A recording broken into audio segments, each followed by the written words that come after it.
धीरे धीरे समय का पहिया बढ़ता गया और एक दिन महान योगी गुरु गोरखनाथ का आगमन महुआ में हुआ। जैसे ही यह शुभ समाचार रानी मल्हना को मिलता है, वो बिना समय गवाए गुरु जी का आशीर्वाद लेने पहुंच जाती है। रानी गुरु गोरखनाथ से अपने महल में पधारने के लिए निवेदन करती है। गुरु गोरखनाथ प्रेम पूर्वक निमंत्रण स्वीकार करते हैं और अगले दिन महल में आने का वचन देते हैं। अगले दिन रानी मल्हना ने पूरे राष्ट्र सम्मान के साथ गुरु गोरखनाथ का सत्कार किया। उनके लिए विशेष भोजन, विश्राम और पूजा की व्यवस्था की गई। उदल जो उस समय बाल्यावस्था में था, वो गुरु गोरखनाथ की दिव्यता और तेज से अत्यंत प्रभावित हो जाता है। उसका झुकाव गुरु जी की ओर गहरा होता चला जा रहा था।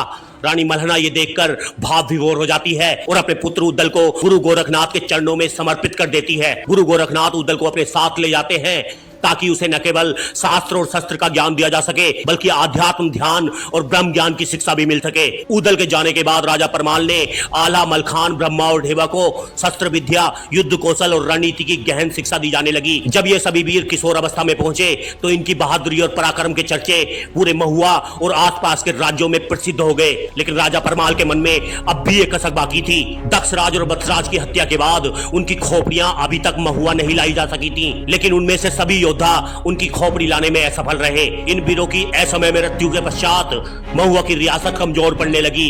राजा परमाल को अब अन्य पड़ोसी राज्यों के सामने अपना सर झुकाना पड़ता था, परंतु यह इतिहास ने कभी नहीं देखा कि महुआ ने किसी भी राज्य के सामने अपने घुटने टेके हों। आगे क्या हुआ जानना बाकी है, क्योंकि असली वीरता की कहानी अब शुरू होने वाली है।